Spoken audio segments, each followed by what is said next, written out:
याकूब अलैहिस्सलाम को जानते हो? यूसुफ अलैहिस्सलाम के वालिद। अच्छा, 12 बेटे थे, उनमें एक बेटे का नाम यहूदा था, और यहूदा की नस्ल को कहते हैं यहूदी। यहूदा की नस्ल को कहते हैं यहूदी। कुरान ने सूरह बकर में बहुत मुख्तसर बयान किया है कि याकूब ने अपने बेटों से वसीयत की, बहुत मुख्तसर है सूरह बकर में।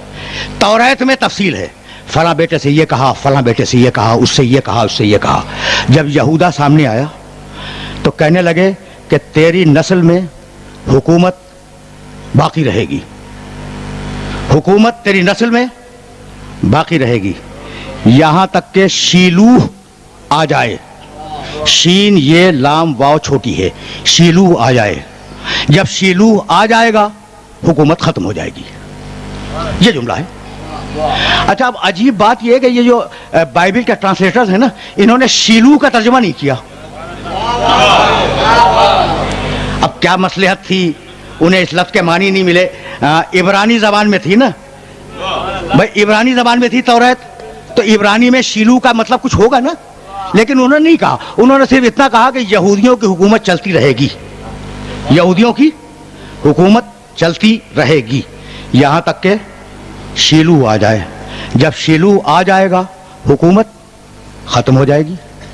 अच्छा, अब तुमसे पूछ रहा हूं, तुम बहुत पढ़े लिखे हो और दाहिने बाएं तो बहुत ज्यादा पढ़े लिखे लोग दूर दूर नजर आ रहे हैं। भाई ये बताओ, यहूदियों की हुकूमत का आखिरी दिन कौन सा था? एक सवाल है।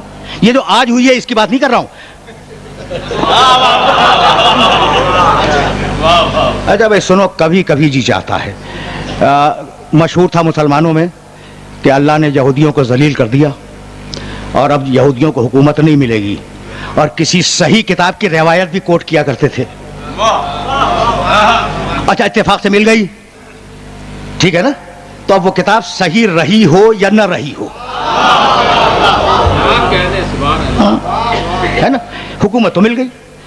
तो और बड़ा कंफ्यूजन क्रिएट हुआ कि भाई हदीस की फलां किताब में लिखा था यहूदियों को हुकूमत नहीं मिलेगी, लेकिन अब इस बात को क्या करोगे कि कुरान में 2 जगह लिखा है कि हमने इन्हें जलील कर दिया, इन्हें मिस्कीन कर दिया, इल्ला बेहब्ल मिनल्लाह व बेहब्ल मिनन्नास, और इनको हुकूमत उसी वक्त मिलेगी या तो हमारी बारगाह में तौबा करके आ जाएं या इंसानों की किसी ताकत से पैक्ट कर लें। ताकत समझ में आई?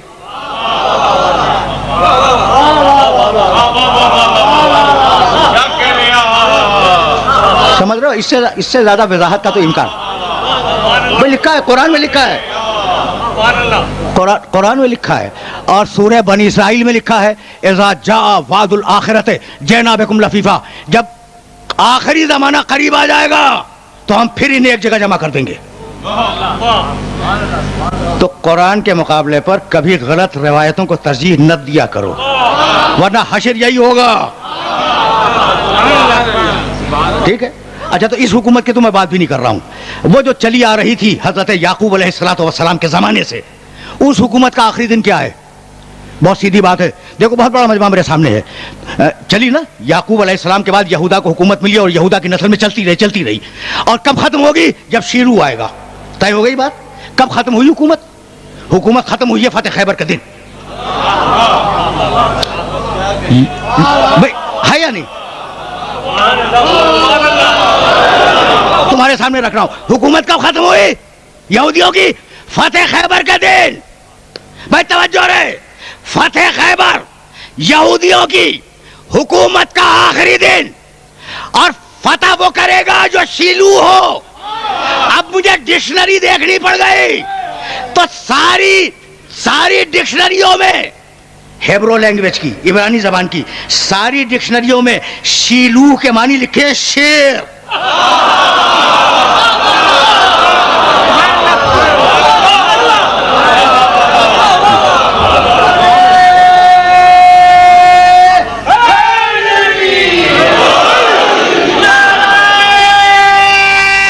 शेर है। अच्छा भाई, आज मेरी समझ में आ गया कि इन्होंने लफ्ज का तर्जुमा क्यों नहीं किया, सिर्फ शीलूह क्यों लिख दिया। तो शीलूह के मानी शेर। अब मैंने तर्जुमा किया कि यहूदियों की हुकूमत उस वक्त तक कायम रहेगी जब तक कि शेर ना आ जाए, और जब शेर आ जाएगा تو حکومت ختم ہو جائے گی. کچھ یاد ہے کہ بدر میں علی نے رجز کیا پڑھا؟ انا علی ابن ابی طالب، میں ابو طالب کا بیٹا علی ہوں. اچھا بھائی بدر میں. احد میں علی نے رجز کیا پڑھا؟ انا علی ابن ابی طالب، میں ابو طالب کا بیٹا علی ہوں. بھائی خندق سن 5 ہجری رجز کیا پڑھا؟ انا علی ابن ابی طالب، میں ابو طالب کا بیٹا علی ہوں. سن 7 ہجری خیبر رجز کیا پڑھا؟ آن الذی سمتی امی حیدرہ، میں وہ ہوں کہ جس کی ماں نے نام حیدر رکھا. زرغام و عجامن ولیث قصورہ، میں کوئی اور نہیں ہوں، جنگلوں کا شیر ہوں جو آیا ہوں.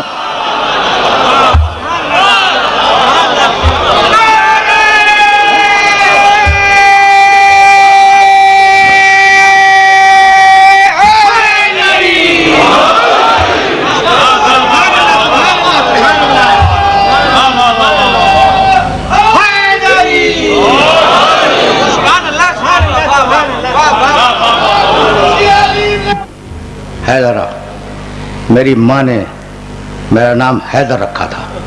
زرغام و عجامن، میں نیستانوں کا شیر ہوں، اور صرف شیر نہیں ہوں، لیث قصورہ، شیر ببر ہوں. کمال ہو گیا.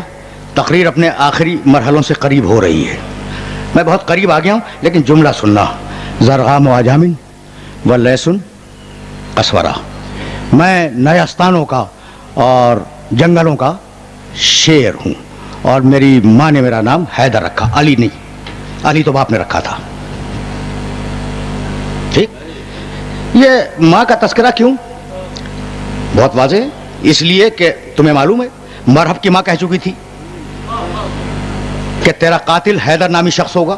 معلوم ہے، سب کو معلوم ہے. ماں کہہ چکی تھی. اچھا ماں کے پاس کیا علم غیب تھا؟ بھائی جب آپ نبوت میں علم غیب کے قائل نہیں ہیں تو مرحب کی ماں کے پاس کہاں سے آ جائے گا؟